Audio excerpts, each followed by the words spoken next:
spray for my hair. I got my jammies on. I put some old clothes on because I didn't want product on my nice clothes. So this is part two. Told y'all I would come on when it's time to give gratitude. This is definitely a gratitude week. That's when I'll come on, y'all. Okay. So here's something I found out about 4C here. Okay, it needs detoxed. So basically when you go to the salon, for your bi-monthly or monthly hair wash, tell them to do a scalp detox. Like tell them to use a peppermint and aloe vera detox. So basically, they're going to detox your scalp before they shampoo it. That way, they get rid of any bad bacteria or any fungus that's on the scalp, so that your hair can grow faster. So always include that with your monthly or bi-monthly salon treatment. Like I wouldn't even go to the salon to get my hair done if they didn't include a scalp detox. So what I'm ordering very soon is a botanical spray, a leave-in botanical spray. I found out that 4C here likes botanical sprays, like the hair to be mixed with botanicals in between wash day. It's not cheap. Some of these botanical sprays are not cheap. Okay?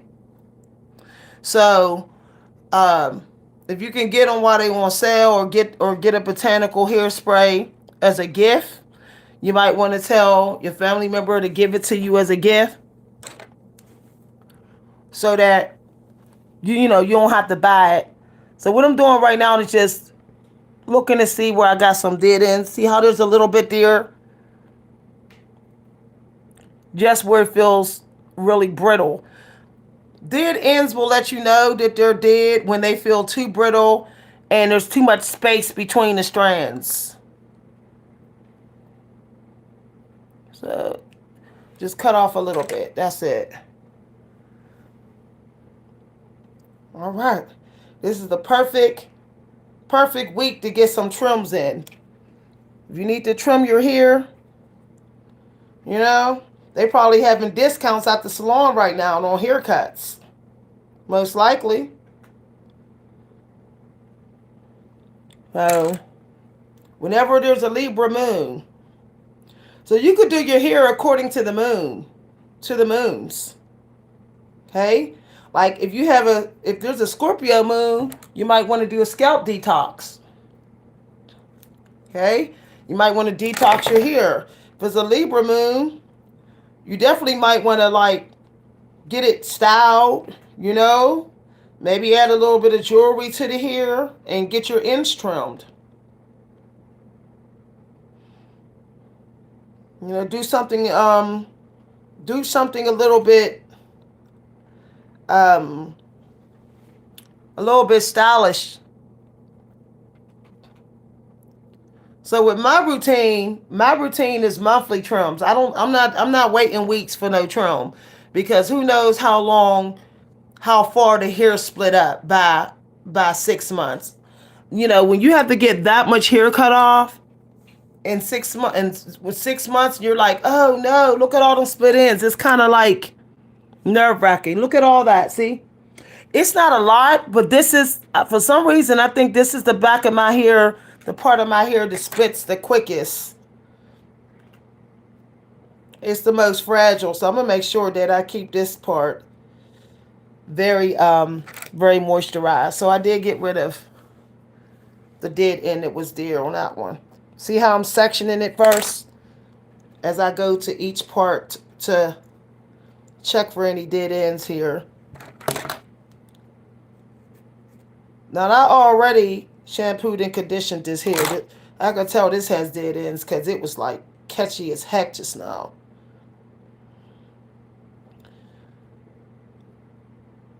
Hi everybody.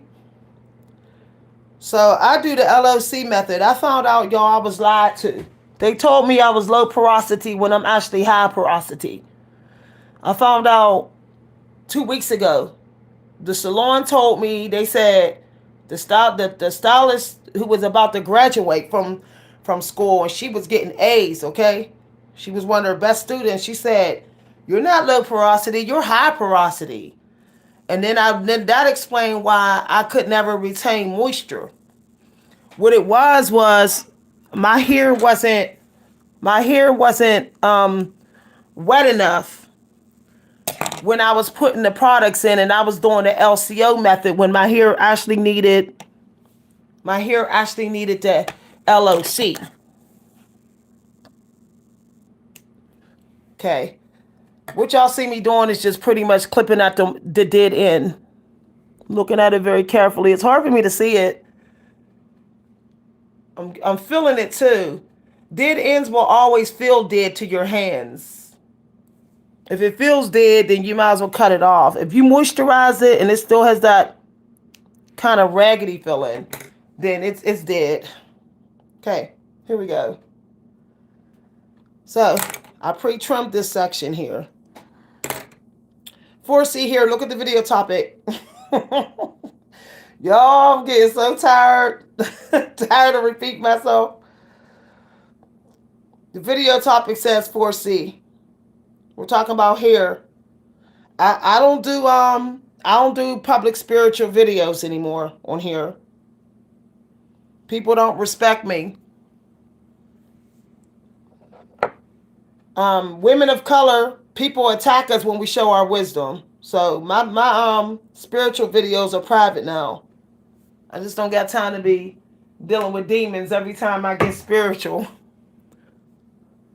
So this video is about hair. So I'm going to go get me a botanical leave-in. If some of y'all want to know how I seal. This is the, I use a lotion now instead of a cream. Okay, it's a lotion. And then I put, the last thing I put in my hair is the actual twisting gel, which is this right here.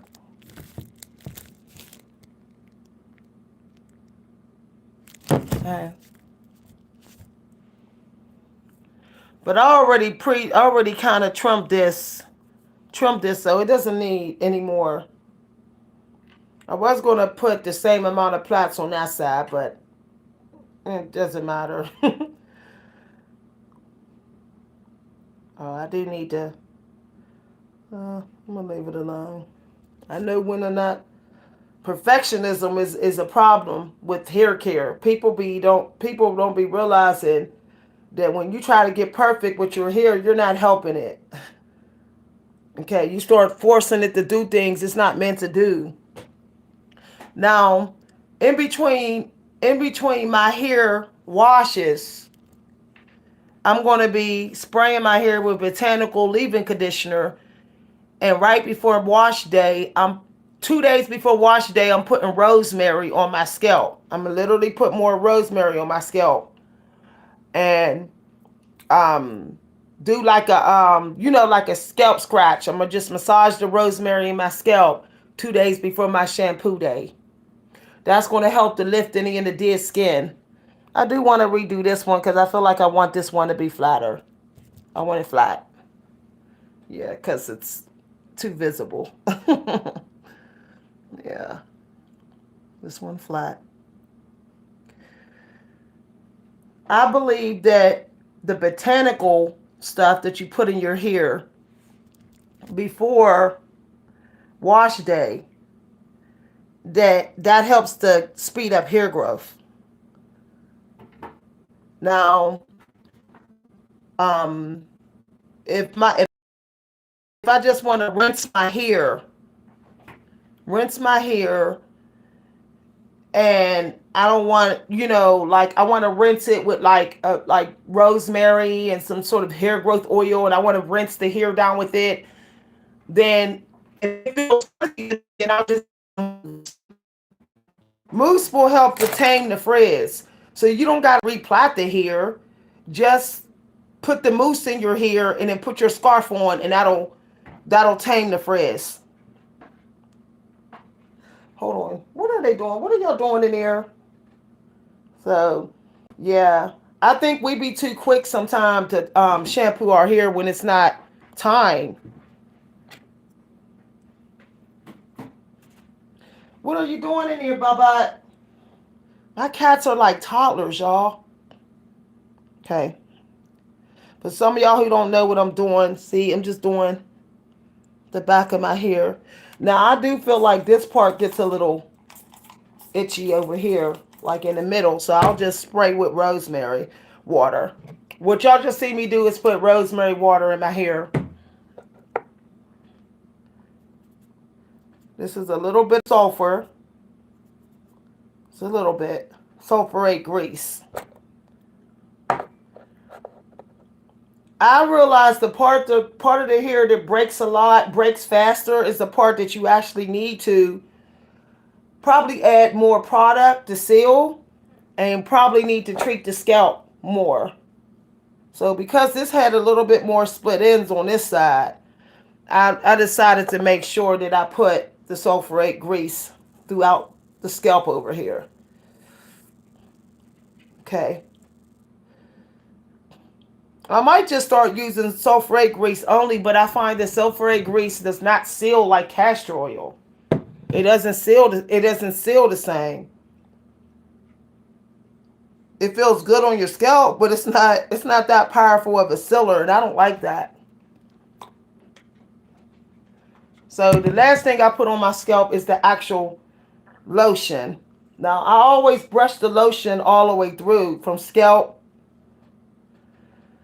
If anybody looks at Madam C.J. Walker's videos on her story, you notice when she put her cream in, it was always from the scalp down. So I find that the lotion or the cream that you're putting in, it should have stuff to grow your hair like castor oil and aloe vera. It has to be applied also to your scalp. What I'm doing right now is, see how it's sectioned? I only got 3 left, y'all. I will take as much time as I need for my hair. There's more than one window of time to do other stuff during your day. Now, when I go outside, y'all, unless I'm indoors, I'm not wearing my hair out. I'm just not, y'all. I can't do it. Unless I'm indoors, that cold weather will make your hair fall out, and I don't got time for them games. Hi, everybody. Oh, thank you. Y'all, I jumped up today and was like, oh, I've been sick, but the devil's not taking me down. Now, here's what I found out. Just because the twisting becomes uneven, it doesn't mean that it's breakage. Okay? You have to look at where it's thinning. See how that's thin? It's so thin. That is so thin. So I know that judging by the weight of my hair here, that this is dead hair. That's dead. But I got to still keep in mind that it was an uneven part. So where's the uneven part? About right there. So that's actually only how much is dead, which is like about 2 inches I had to cut on that one. There. Okay. So now it's close to being even, but it's also the dead ends that was there are gone. Y'all, my hair started breaking because I was lied to. The stylist that I went to before told me that I was low porosity. That wasn't true. I noticed that I was starting to get a lot of shedding. I wasn't maintaining moisture. Okay. I had a little salon moment. I missed the whole plot, y'all. You're so sweet. Thank you very much, Honey Bell. Y'all, sometimes let me tell you what I realized. Self-care is sometimes is all you need to do that day. If that's all you do, you're winning. For real, y'all. If all you got in that day, if 90% you got in that day was self-care, you're winning. Because you know how many people are going weeks without self-care? Like serious, like people are really people are really depressed out here today. Trauma will make somebody go 2 weeks or a whole week without self-care. I see it. I know people right now doing that. That's sad. I'm not talking bad about the people, but it's sad. There's people I know right now to be going whole weeks without self-care. They're going through that much grief and trauma. So if you even manage to even do self care 3 days a week, you're winning. Like for real. For real. A lot of people are not sharing every day. They can't afford the water bill, y'all. Between me and you, there's people around here that live around me right now. They don't got no running water. They don't got no running water. They living off bottled water. There's people that's living next to me going through that. That's sad. If they living off bottled water, they can't possibly be taking the showers that they need to be taking. That's sad. That's sad stuff right there. Very sad. So I started patting myself on the back like, wow, you got some self-care in today. Congratulations. For real. We all running on fight or flight. Even the rich people are running on fight or flight. Why do you think they doing low budget films? Look at how all the celebrities are doing low budget films. They ain't bringing in the money that they was to pay for those bills they got. So they got to do. I think Kevin Hart sold his house and downgraded. Oprah sold a couple of her mansions. Nicolas Cage sold his island. There's a poverty level for each group of people. There's poverty level even for the rich. That's wild but true. They were talking to Brad Pitt. Brad Pitt, he said he went into full depression when his marriage was ending. He said he could barely take care of himself. Like his maid said he was trifling. And I said his maid shouldn't have been talking about him. He was depressed. No, but that was his karma though too. He shouldn't have cheated on his wife like that. A good woman. And Jennifer Aniston was a good woman. He's reaping what he sowed. So, but still, and now he harvesting her energy. He didn't got back with her as friends, and now he's having a glow up. I'm telling y'all better be careful. Some of these people getting their karma and using us to get energy to get out of their karma.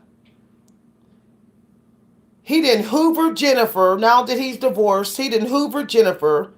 And he got this woman like 20 years younger than him he hanging out with. And now he's all ripped and strong.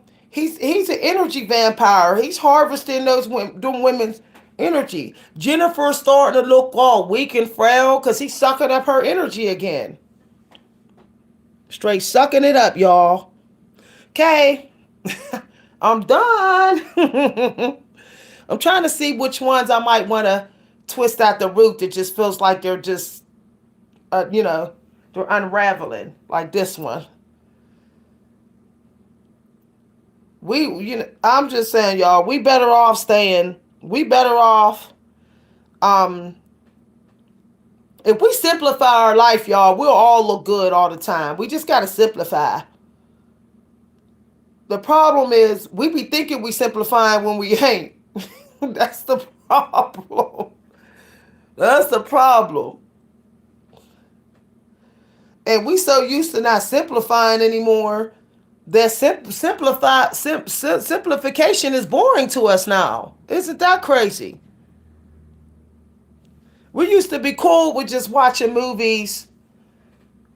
Oh, I'm going to redo these ones at the root. Plait them. I'm going to plait them because I feel like they're going to unravel. But yeah, we used to watch movies just 2 days a week, and be the other days we just playing games, doing art, having fun, kicking it with friends. Now people need people need to watch something every day. It's like going seeing a movie 2 days a week or one day a week. It ain't enough now. It's crazy. The way people don't even get entertained by board games anymore. In games, don't nobody even want to play a game no more. Like for real, ask somebody to play a game. Don't look at you like, why would I want to play a game? It's crazy. Okay, so I'm just checking for the ones that feel like they might need platted at the root because, yeah, just checking. Okay, good. That's better. I'm so glad this head is done for the week, done for the month. And y'all, I'm telling you no lie. The next time I get my hair done at the salon, I ain't taking it out to wash it. I'm washing it with a stocking cap because I'm not paying $65 for my hair to be twisted and I gotta take it all down when I wash it. No, it's a hard pass, y'all. It's a hard pass. I swear the next time I go and get my hair twisted, when wash day come, I'm putting a stocking cap on and washing my hair. That way my hair is already parted. I don't got to do no reparting. Peace in the house. I be trying to get people to play a game. Cards. There's only one person I know that will play cards. Like people's brains are that scrambled. People are that depressed. People are that traumatized now that they can't even enjoy simple games. Like nothing is enough. Like dating once a week ain't even enough. Ain't even enough. People don't even know how to be alone anymore. People don't know how to be alone. Cause they don't know how to read a book. They don't want to try no art. So people say, well, what I think it is that we have. It's not that people are bad people. It's the self-help world. The self-help world has ruined us. I'm gonna keep it real. It's ruined us. It's made us always think we have to achieve something. We have to prove we're good at it. We have to have some goal. We have to win every time, or we can't do it, or we gotta quit. And see, that's toxic. Why can't we just do stuff because it feels good? Why is these gurus programming us to be winners? Why? Somebody's gotta lose. Not everybody can be a winner. Somebody gotta come in second and third. Somebody gotta take longer than the last person. So why can't we just do stuff because it feels good and be like, okay, we'll get there when we get there. You know, I'm seeing all these videos, lose 20 pounds in 1 week, lose 30 pounds in 1 month, grow 7 inches of your hair in 5 months. I'm like, see, all this chasing something. Why can't we just be into the love part? Why can't it just because it's love? Or I really like it. Y'all, I don't even know. I think the self-help world is witchcraft now. It's low key the darkest witchcraft that has ever hit this world. Because in almost every single lesson of self-help is always you have to achieve something. You're trying to achieve this by this time. There is a goal you have to get. Like, it's like I had to put down Brian Tracy's book, all these different books, because I got tired of hearing the same thing. You got to do this because you have to get generational wealth. Why? Why can't I just live my life? I'm not going to be here. I'm going to be dead. I'm not going to be able to enjoy that money. Why do I have to make somebody else rich? Why? I want the money. Like, why? Why do I have to break my back here to make a child, my grandchild, that I may only see for 10 years of their life and have them sit around comfortable rich for their whole life and not having to work when I had to break my back to get rich? No. Why can't I just leave my family members $10,000 each? Why do I gotta leave them $100,000 each? Or I'm not being a good grandparent. Like, why? Now the goal to make money is generational wealth. Like, why is that a goal?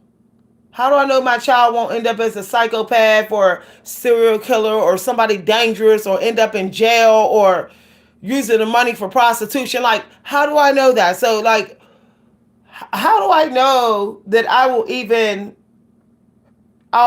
look back and be happy about what I did?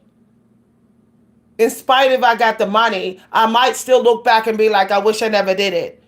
So I just want to live my life. Next year is going to be like, next year I'm not going to have any goals. I'm going to see what it's like to go back to the 90s where we didn't have any goals. We weren't trying to have the smallest waist in the room. We weren't even trying to have the longest hair in the room. We were just living our day and enjoying what we're doing. We did our hair because we enjoyed it. We wasn't like, oh, my hair got to get long as yours. Like that's ridiculous. Yeah, just like, what happened to like passing down things that you like to your family members? Why ain't that enough?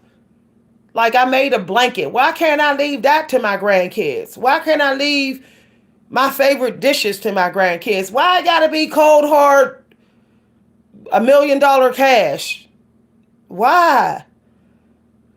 My time is precious. So I didn't make them rich, but I spent my life being a work slave just to make kids rich, future kids rich that I may never get to see grow up, or I may never get to see what they're going to do with the money. No. Why can't any of us say, I'm happy where I'm at? Why do we always got to be told to look for a way to improve? Oh, you can always do better than last time. You can. Why can't I just be like, I'm cool? Look, I don't want to chase anything new anymore. F new. Like, F it. I don't want to chase a new hairdo. I don't want to chase a new car. It's like, I just want to be content that I'm getting around and I made it today. I made it today. I made it through my day. Why isn't it making it through your day enough? Why do I gotta make it through my day with 5 stars on my chest? Like, y'all, I'm through. Exactly. We know that most of the people in the future are probably going to be narcissistic due to social media. So why am I going to break my back to leave $1 million for some narcissistic family members?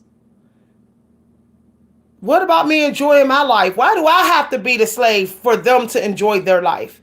So I have to slave myself out so my grandkids can sit back and be lazy. That's not fair to me. Y'all, this is some real talk. Real talk.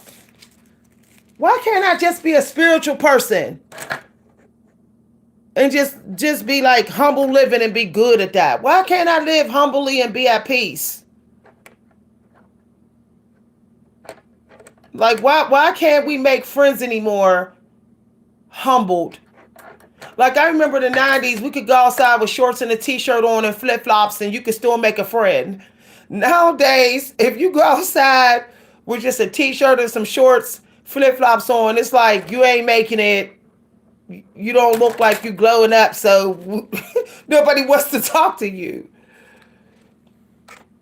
It's wild. Like, back in the day, you could be walking to the bus stop or standing at the bus stop and somebody talk to you. Now people will not even talk to you in their cars if you're at the bus stop. They won't even pull over and be like, hey, what's up? Remember me? What you been into? They'll just honk their horn and keep driving. Because you standing at the bus stop will make them look bad. When did catching the bus become embarrassing? Like, that's literally insulting our ancestors. When people act like they're too good to talk to you because you're getting on the bus, like, okay, so you're laughing in the face of Harriet Tubman, then you're making fun of Madam C.J. Walker, then you're, I'm just saying, y'all. Somebody said the craziest. Exactly. Look, there's so many things. You can't even be 30 with shorts on. Like, if you're a 30-year-old, 35-year-old woman walking outside with shorts on, you got to be the local ghetto auntie. And it's just, wow. Like, I looked at some old pictures and I see my grandmother in her 70s with shorts and a tank top on. And I can remember nobody making fun of her. Like, nobody making fun of her. Like, everybody get like saying like, hey, what's up, Alice, or whatever. But let you walk outside with shorts and a tank top on at 70 years old, and somebody will be like, you're trying too hard. You're living the delusions. It's like, oh, there's people who won't even talk to you with your hair like this. Like, I'm serious, y'all. There's you could go out with your hair like this, and you'll notice that people are like, People are literally estimating the price of everything you're wearing. Like, that hairdo's probably $10. Those shoes are probably $25. And then they're estimating how much you paid for what you're wearing. And then they're deciding whether to talk to you. I have went to places with my hair professionally two-strand twisted. Like, professionally two strands twisted. And half the women and men didn't speak to me.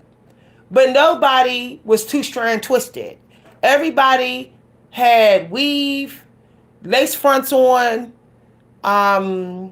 They had flat iron hair. So it's like now natural in the North is cheap.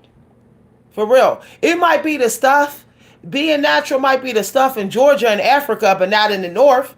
You be natural in the North here. You be a minimalist in the North here, and you will not make a friend here. You're signing up to be alone. Straight up. You're signing up to be the outsider in your community. Half the people that talk to each other around here are not natural. I'm telling you, no, they real tightly knit in this community. But I'm the only one they ain't talking to. Though I did nothing to them. I'm the only one. The North people faking it is making it here in the North. The faker you are, the more you can make it. Okay? The more you culture vulture. You got to culture vulture here to make it. Okay? Like, if you are a person of color here in the North and you're not culture vulturing, you might as well sign up to be alone. I don't care how young you look. I don't care how cute you look. If you don't got a face full of makeup with somebody else's hair on your head, you ain't making no friends here. The only friends that will talk to you is white people. That will be your friends. White people will speak to you. Nigerians will speak to you. Africans will speak to you. But black will not speak. They'll keep it brief. Okay? I'm keeping it real, y'all. You can't be natural here in the North and fit in. You can't. Serious. I was shocked when I got on video natural on this channel, and there was people like, oh, you're beautiful and stuff. I'm like, I don't be hearing that in the North. I don't be hearing that out here. Y'all know I be saying some embarrassing truth. I could dress to kill all I want over here. The only people that will talk to me will be old dudes. Okay, old dudes. Dudes over 50. But if I make my hair look Italian, if I look like I got a Jerry curl, or I dress expensive, then 30-year-old dudes will talk to me. Then 30-year-old girls talk to me. But if I show up looking like this, like if I show up, even it doesn't even matter. I could put on nice clothes still. This is not working in the North. Doesn't matter how even it is, neat it is, doesn't matter. It's y'all, it's wild, y'all. Straight up wild. And there's so many witches. There's a lot of witches praying against each other, a lot going on like that here. You can feel the like the praying against each other. You can feel it. Then if you happen to do get attention from like nice looking older people, the younger generation feel like offended. They feel offended. The younger generation will be like, how are you getting attention when you're natural? They'll feel some type of way. Y'all, telling you. Y'all saw my daughter. My daughter is gorgeous, and I'm not saying that because she has light eyes, but she's gorgeous in the face, and all of that. My daughter didn't have men dropping out her feet like bananas in high school, even though she dressed nice, gorgeous. She didn't, because she wasn't being Cardi B. She wasn't she was natural. She was natural, so all the girls that weren't natural, they were getting all the football players in her school. They were getting those guys. I can remember guys dating my daughter, like 2 guys dating my daughter. And then as nice as my daughter was, they was entertaining other girls that was like weave heads, ain't not, like I said, y'all know I'm not hating on weave. I'm going to do a video why weave can be abundant. That's a different topic though.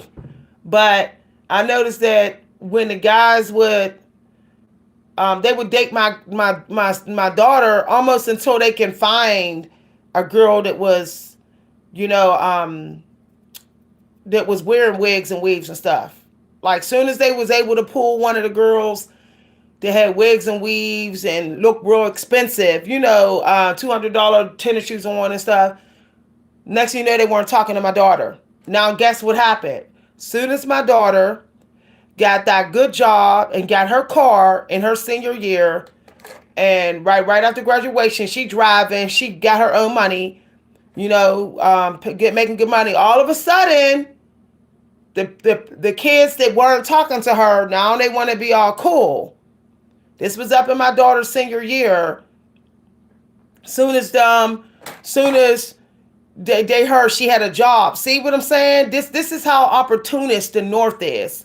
Soon as my daughter got a good job and all that, and she got her driver's permit and was like able to drive the car or whatever, all of a sudden more kids start coming to this house, and next thing you know, she got all these friends and all this, being fake. Sad, but their parents raised them that way. They raised them to be opportunists. People is raising their kids to be opportunists, y'all. Yep. Straight up. Even though my daughter was a scholar with a scholarship and took good care of herself and looked good, the jockey dudes and all them, they was chasing the loose girls. The girls in high school that was loose and fast, wearing skirts way up to here and with weaving all that, they was chasing them. They felt like my daughter was too nerdy. I met this one girl that I worked with at Walmart, and she asked me, what school my daughter went to, and she found out that her son and my daughter went to the same school. And she said, I'm gonna ask my son if he knows your daughter.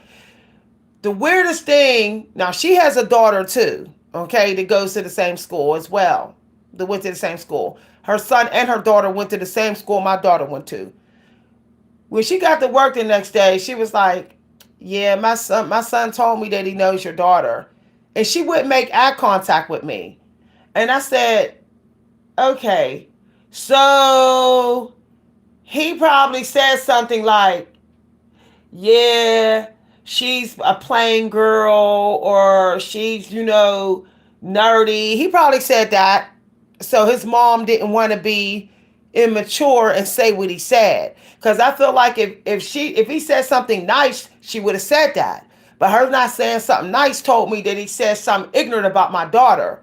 And I'm like, I know damn well he's full of crap, because my daughter graduated all her years with a 4.0 with a $65,000 scholarship, well taken care of.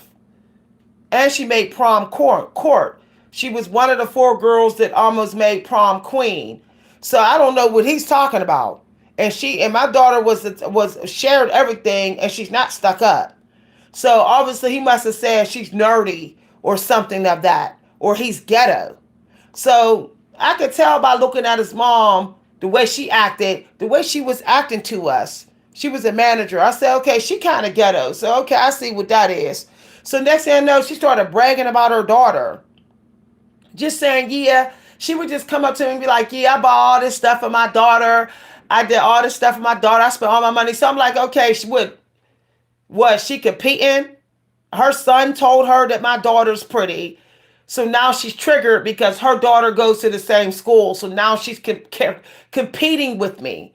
That's what's going on. So he either said something really nice about my daughter, and she felt some type of way because her daughter is dark skinned and goes to the same school. So she felt some kind of way that maybe her son felt my daughter was pretty and my daughter's light skinned.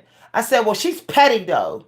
She's petty because she's competing with me through her son, using her son for our daughters to compete. Y'all. Exactly. Exactly. If she was smart, she would have said to her son, girl, son, this is what she would have said, son, you better ask that girl out on a date. Okay? That's what I would have said to my son. I would have said, wait a minute, I heard that she's a church going girl. She go to church, got communion. She's baptized, because my daughter is baptized, communion and everything.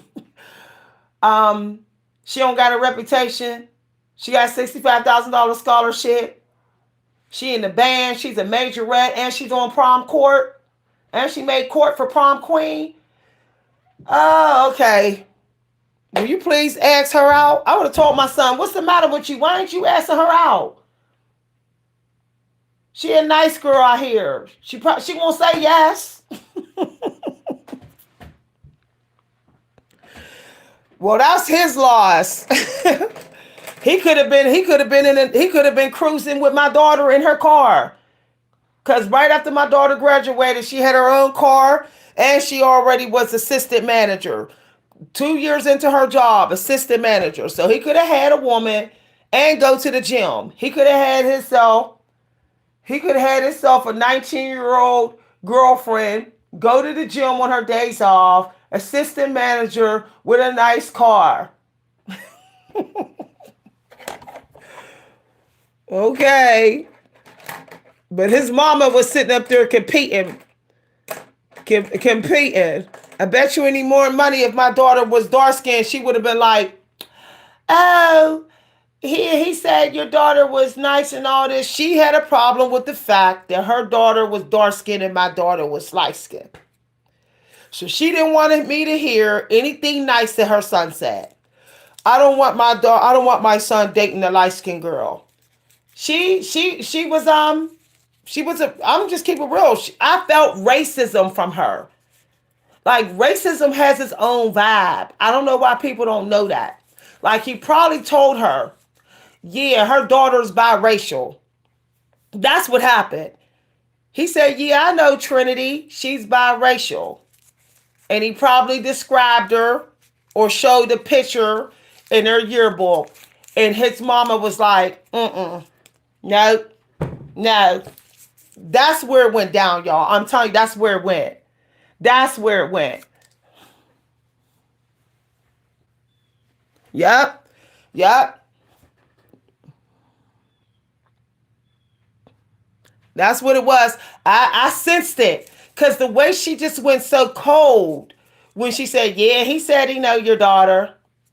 I'm like, woo, child, you acting like this about kids. I sensed that he said he blasted my daughter about her race. That's what it was. He told her, said, yeah, because people love to do that. Yeah, they're biracial. There it is. There that. People love to tell people's race without even their permission. And she didn't want my daughter coming to their house to date her son and her dark-skinned daughter there. She was competing. Now, she messed up. Blue. Same thing with the lady across the street. Same thing. Her son met up with my daughter one time, and I guess he went back and told her that he was seeing my daughter, because kids talk to their parents. He never saw my daughter again. Never saw my daughter again. And she purposely avoids speaking to me. I said, she another one. She got a problem. And she got a daughter that's dark skinned as well. These women got a problem with light skinned kids. They purposely try to keep their sons from dating them. Purposely. Oh, no, because she gonna think she all that. They saying all this negative stuff about the light skinned girls. No, she gonna think she all that and this and this and that. No, get you a brown skinned girl to date. Don't date the light skinned girls. Why don't these mamas? I'll be wanting to tell mamas, stay out of teenage business sometime. Let them date who they want to date. As long as it's not a drug addict or a criminal, let them date who they want to date. Like, I never asked my daughter, so this is not. I just say, he ain't dangerous, is he? Is he on drugs? Is he a criminal? No, mom. Okay, then it's none of my business. Then it's none of my business. It's none of my business. I said, do he go to school? He don't cut school. Do he go to school? Yeah, he go to school, mom. Is he on drugs? No, mom. Is he committing crimes? No, mom. Okay.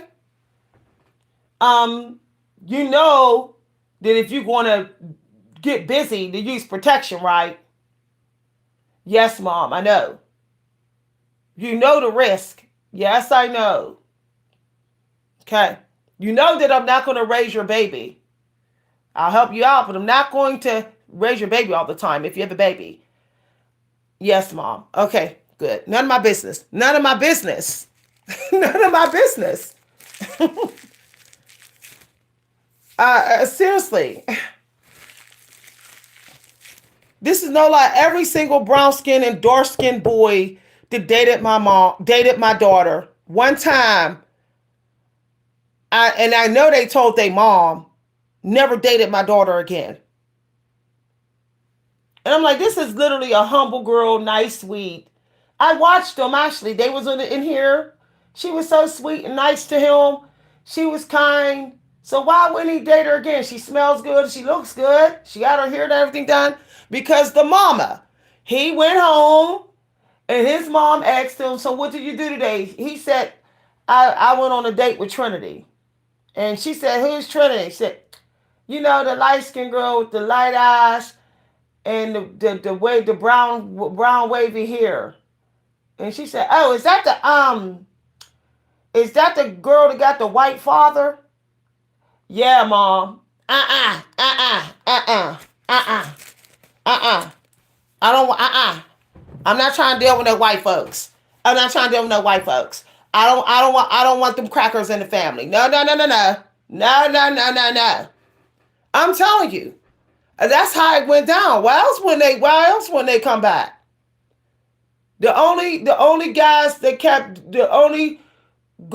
would date my daughter and continue to date my daughter was other light skinned boys or biracial dudes. All the brown skinned, dark skinned guys, soon as they went and told their mom they dated.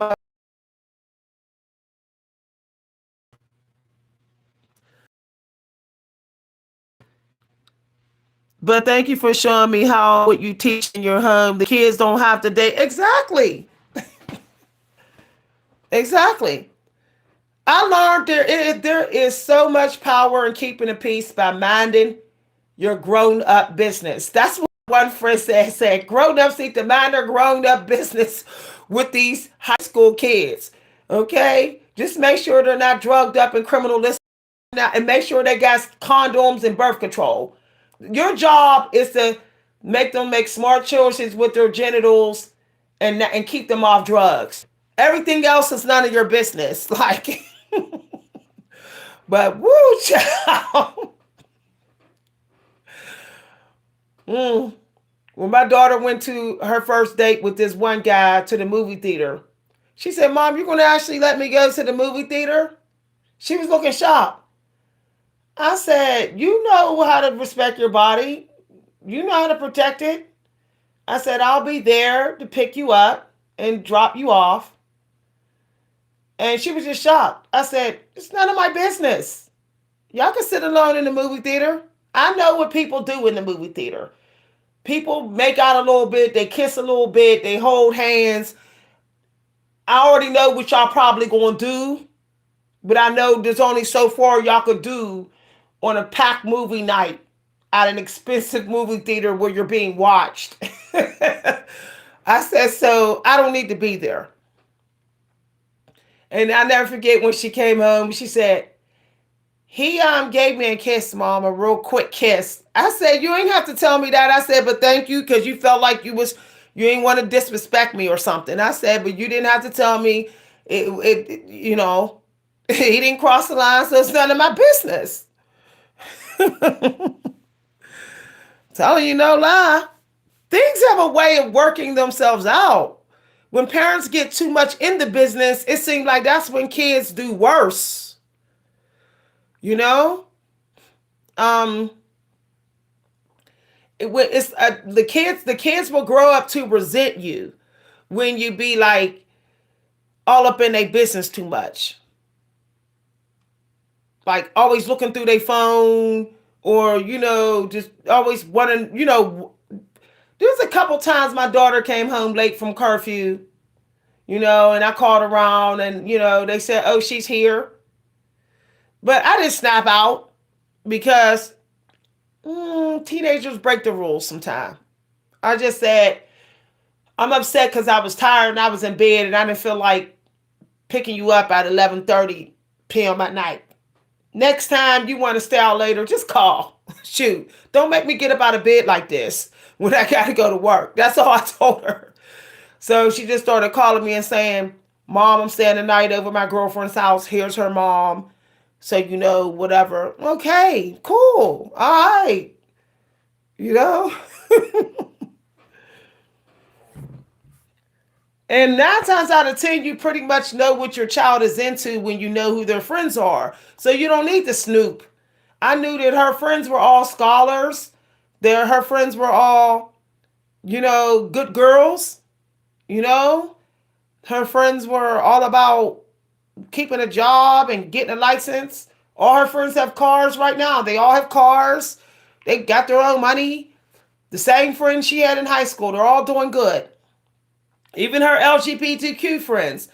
I never forget, I saw a couple pictures of my daughter with her arms around girls I knew that was LGBTQ. Guess what I did?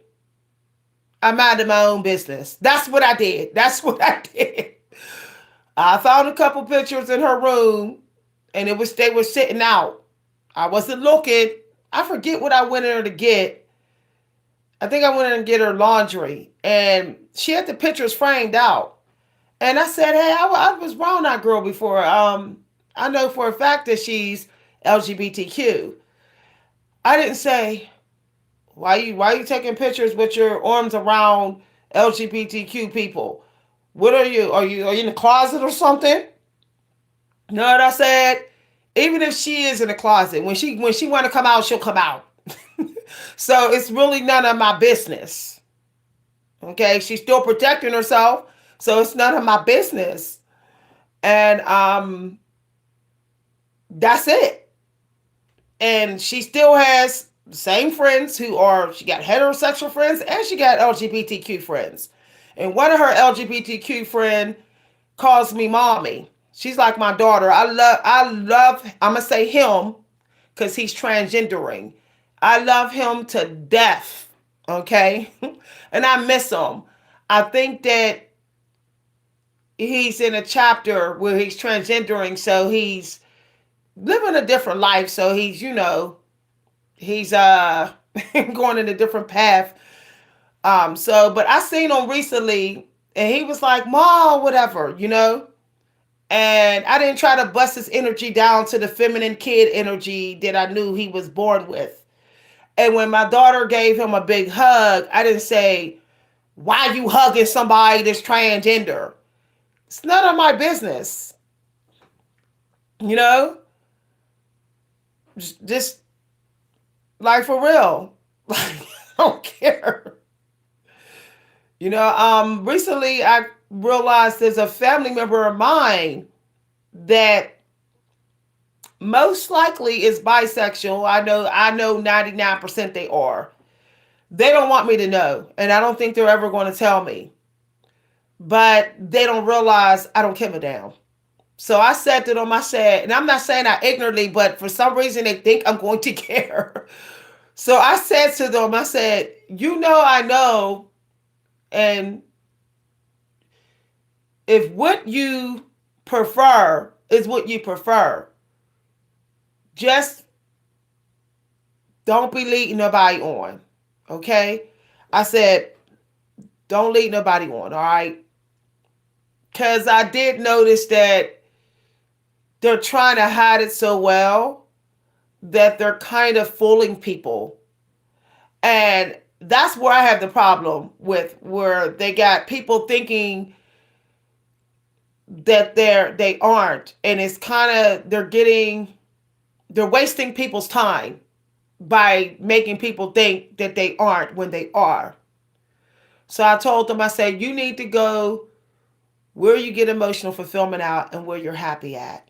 And where you're happy at is LGBTQ. Just go. Just go be happy there. I guess they scared. They're scared about what the other side of the family will say. So I could only say but so much. But I let them know. I said, I know. I'm a person that's all for doing what you want with your body. Like, I'm like all in that. You know how people like to control people with their body now? Like, oh, you got to be this weight, or you got to do this with your genitals, or it's a lot of like mind control going on with other people's lives. I love people who do what they want in spite of the rules. I envy those people because that's actually a part of my destiny where I'm supposed to live life on my own terms because in a past life I didn't. So when I'm around people who show me that they're willing to make their own rules and not follow society all the time, those people are motivation for my destiny. So I tell them it's none of my business what you're doing, but the fact that I know is motivational for me. Because some of y'all may not know this about me is that I love suits. I like boots. I I like that eccentric. I like some queer. I like some queer. But there's people in my life that's like they in the queer, but they're like, no, I'm not. I'm not. I don't want nobody to know. And it's like, if you're a woman that want to wear suits and they consider that queer, why do you care? Like, why do you care? I've had on boots that people might consider to be masculine, but I just don't care. Life is too short. Be yourself. I think we got to get back to being ourselves. The self-help world is telling everybody who to be. And it's just gotten toxic, y'all. It's to the point where it's like, I think we need the internet to go down maybe for a few months so people could just maybe find themselves again.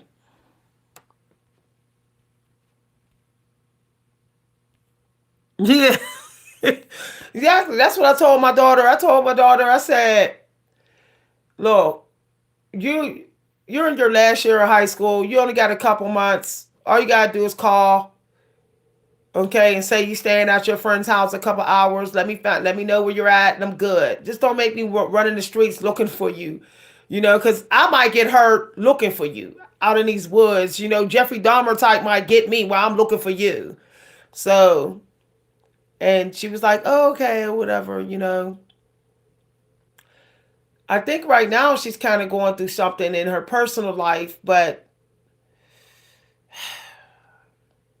she's in her south node energy where she's like, I'm gonna try to make it through by myself, when it's not. No, she's supposed to be actually being emotionally unguarded in this life and asking for help. And um you know she's internalizing what she's going through too much with her barely seeing her boyfriend, working too much.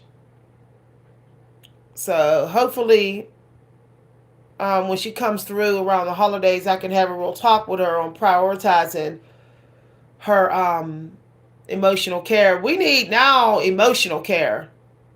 That's like a whole nother care we got to do now. It used to be just like self care. Now that's not enough. Like we need some time out of our day where it's like, this is just emotional care. That's it. That's the new wealth now. Emotional wealth. Emotional care is the new wealth. You know how they were saying health is wealth? Well, emotional care. Because people are arguing on these apps so bad. I went on Facebook briefly today and ran the hell back out. I said, look how everybody's fighting on Facebook. Everybody fighting. If you, if you, it's people are calling people homophobic over anything now. I watched Interview with a Vampire series, and I felt like they broke the rules about the vampire life. And it seemed like they were trying to push their own agenda through the entire series. I said that, and I was immediately accused of being homophobic. Yeah. Yeah. Even though vampires are not just LGBTQ, even though, according to the vampire world, fantasy world, vampires are sexual in every kind of way, in any kind of way. That, they don't choose a certain sexuality. So I felt like Interview a Vampire was like being disrespectful to other groups, other groups in the world, because when people watch vampire movies, they want to see the vampires authentic vampirism. They're not trying to like see that someone's using fantasy to play favorites.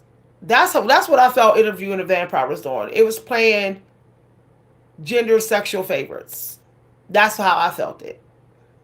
It should have been spicy, because vampire life is spicy, but there was no spice in that series. There was no spice. There was no romance. There was no dark brooding. I'm really disappointed. I kept giving the series a try. I was watching it. I didn't want to give up because I didn't want to just like roll, and I wanted to show support. But at the same time, I wanted true vampirism. I just felt like I felt like when I saw that series, y'all, I felt like they was like making us think that the vampires are have multiple sexual genders. Meanwhile, that's not what they were doing. They might have been acting like there was more than one gender, but that's not how they were living. So I found that the series was manipulative, and I think it wasn't fair to the other groups. It wasn't fair to no other group, but to the homosexual groups of people. That was it. That was it. And what about the romantic people, the sensual romantic people? I'm a hopeless romantic. Where was the romance? Where was that? Where was the passion besides ripping somebody's clothes off and having sex in that series? There was no passion. Mm-mm. It was predictable. It was cliche. He was in his dark gray cat home at the end. That was cliche with vampirism. The stat, I felt like that was like making it seem like he would be nothing without Louis. It was just so weird.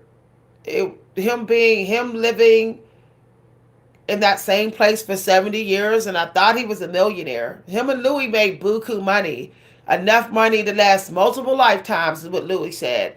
So how did Lestat end up living in a shack that was beyond shack? We're talking about an outhouse looking place, and he was a millionaire. What did he do? Gamble all his money away in 70 years, millions of dollars? I highly doubt it, since Lestat was like high fashion. He was high class. No, no. What did he do? Sit there and wait the whole time? And Lestat could have had any vampire. So he, in the end, he gets stuck with this low vibrational millennium vampire dude. No, not believable. Not believable. A guy with that much swag, that much fashion, that much handsomeness, as fine as Lestat was, no. It was not. It was not even believable.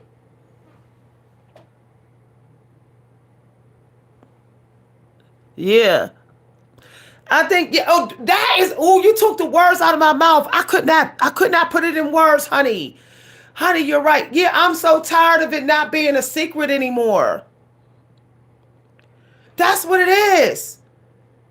Like, sexuality is not private anymore. I, it's way too much in movies. Way too much. It used to be like you see 2 seconds of couples semi making out. Now you got to see their butt cheeks, you got to see their breasts, you got to see, like, it's wild. Like, you got to see the whole act performed and stuff. Y'all, I was watching Soulmates, the series Soulmates. Please tell me why by the third, fourth episode, they showed two dudes jerking each other off until they passed out and collapsed till they couldn't anymore. Even though it didn't even go with the fact that they just met, and it was didn't even go with the theme of the series. The series is Soulmates. So I'm trying to understand, these two guys got drunk brief, and then within a few minutes they're doing that, and we have to see the whole experience though, right? Right till they collapse. And then somehow they like squeeze in the soulmate thing halfway through the episode. They finally like mentioned that he's going home because he's trying to meet his soulmate that he's supposed to have through the app. But like, that didn't even show up to like halfway through the episode. It didn't seem very soulmate like until halfway through the episode.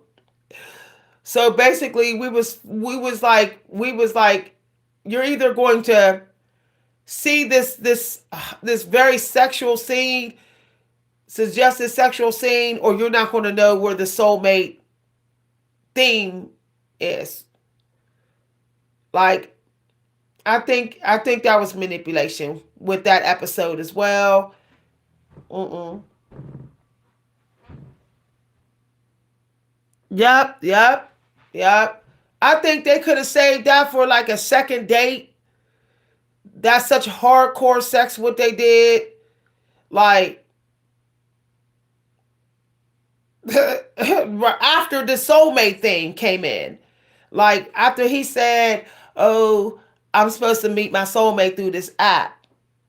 Like he could have been talking about that, like bringing that in because that was the theme of the episode. And then they could have been, meeting each other for a day or two or whatever, and then they could have went to the hotel. But the sex was very raw dog, like that type of sex. That's hardcore. Okay, that's hardcore, and that was something I didn't even know that went on in the homosexual world. So I was blindsided. Not my eyes was virgin. My eyes was virgin when I saw that.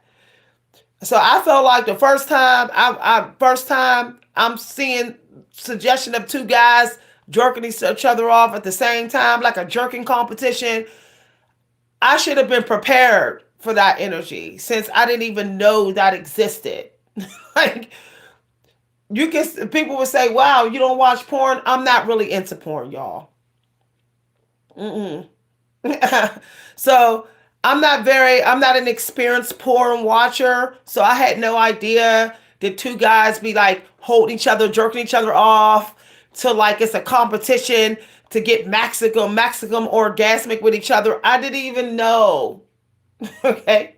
I didn't even know that that you know guys, homosexual guys will just I didn't even know that a guy can have an orgasm in the back of his butt through orgasmic sex. All of this I found out through it being pushed on me through Netflix. Series that weren't even supposed to be in that energy. Okay? Here I'm exploring. Here I'm learning about porn without watching porn. That's not fair, y'all. That's not fair. That wasn't cool. I was better off not knowing.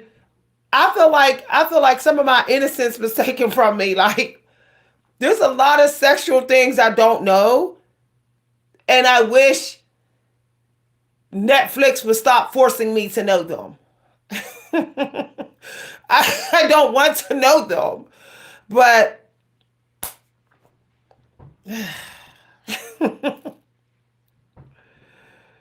it's like,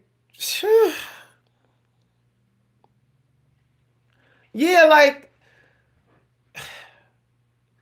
for real, to be honest, like if they want to balance the scales, don't drag it on so long. Don't keep having it come every episode.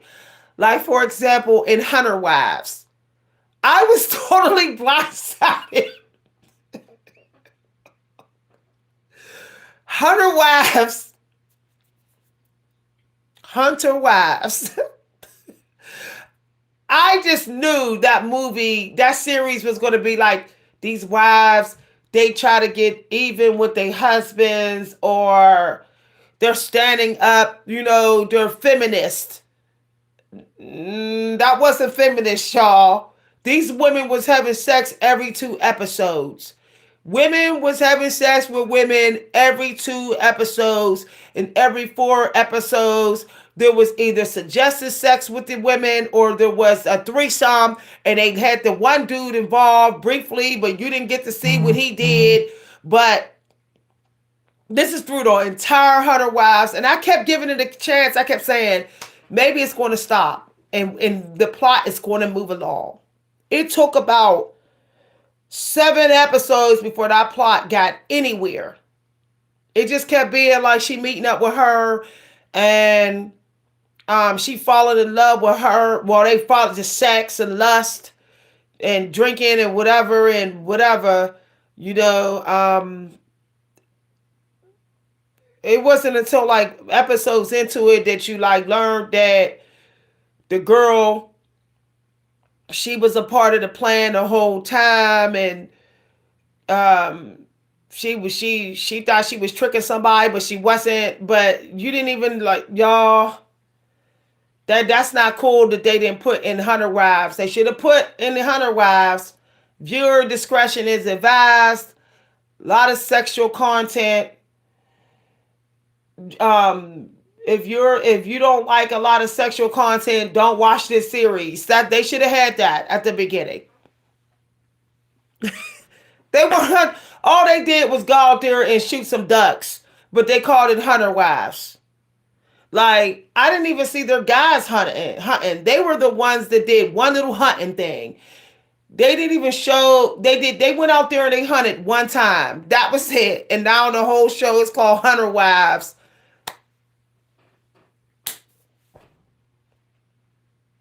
Y'all, I tried series by series by series. I ran out of series to watch on Netflix because the plot be taking 5, 6 episodes to move along. You got to see sex in your face for 6 episodes before you get anywhere. Even in the movie, in the series, The Loop.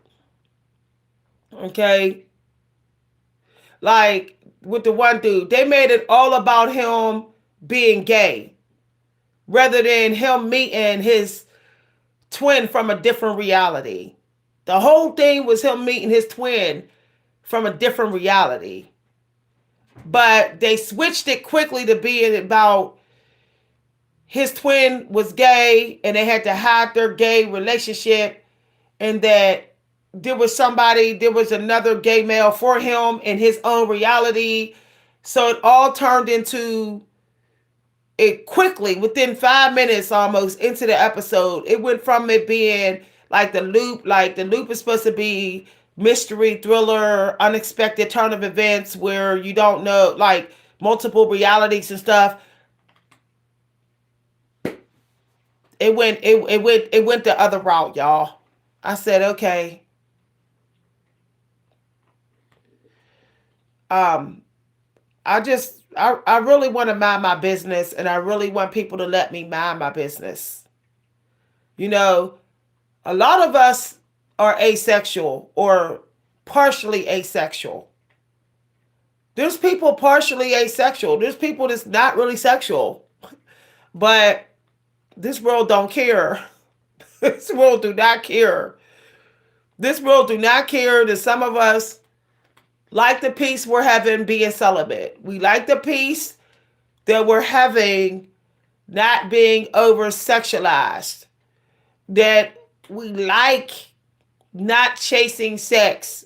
We like to go to bed every night not thinking about sex. But I feel like society is trying to make everyone be worried about gender and what people are doing with their genitals. And this is going on day and night. Okay, you can't even go into just a random video on Facebook without somebody saying, "Ooh, I bet you she's a lesbian." Like the one comedian girl. All she said was, she's successful, she's rich, and she can fight. She don't know why she can't find a good man. What did people say in the comments? Because she's a man. Because she's really a man. She's a lesbian. She probably can take any man down. Yeah, I can't imagine sleeping with her. I'm like, see what I'm saying? Like, why is everything being turned into gender and sex war? Her post, the black comedian girl's post had nothing to do with that. She just said she wants a good man, but all of a sudden her gender had to be investigated. Y'all, I'm tired. I'm tired. Y'all, I'm telling you, even when you talk to people out here, they turn the conversation immediately to who they're having sex with. Yeah, I be seeing this dude up the streets. Why does that have to be the conversation? Like, even when people call me though, like even when women call me, they want to talk about this dude they sleeping with. Like, wow. You talk about art and you're insane. Talking about art is obsolete now. If you talk about that poetry book you wrote, don't nobody want to talk to you no more. It's like if you dress conservative out here, you won't even get a date. You have to project sexiness. You have to be about sex or you won't get a date. And why are so many people signing up to be prostitutes now? In denial. Like, oh, I'll have sex with a guy because he spent $20 on some crab legs. Oh, you're a prostitute. But it's like, it was a date. No, it was a prostitute. You're a prostitute. It had to be, something had to be exchanged. It was a trade. Now, glorified dating prostitution is like normal now. When once upon a time you kept that secret, that was private. Like now you can tell somebody, yeah, I had sex with somebody on the first night and we had crab legs first. No one's gonna call you a hoe like, yeah, everybody does that. That's normal. It's like, why is it normal? Shouldn't be normal. I'ma head on out, y'all. I'm tired of the X-rated, y'all. I decided to watch me some Disney. That's what I do when I'm sick and tired of grown-up business. I'm tired of grown-ups. Grown-ups is, the grown-up energy is toxic. Very, very toxic now. Shoot, I feel like I want to go to the science center and hang out with the kids and just be like, woo, peaceful. You know? I like the science center because it's a lot of innocent energy. You know, ain't nobody bringing that nasty grown up energy in there. It's like you can protect your energy in the science center. It's automatic protection in there. People were, looking at animals and bugs and creatures and stuff. It's like, instead of like, worried about how fine somebody is. All right, y'all, I'm going to head on out. I got to go. I spoke to y'all. I told y'all that I don't really do YouTube. Really, y'all. It's too much negative energy coming through. I get on and talk to y'all when it's a gratitude week. And this was a gratitude week. I don't do spiritual public videos no more because every time I do, I get attacked. And I'm just like tired of it. I don't know. Being of color and spiritual, it's like dangerous online now. Bye, everybody. I'll see y'all later.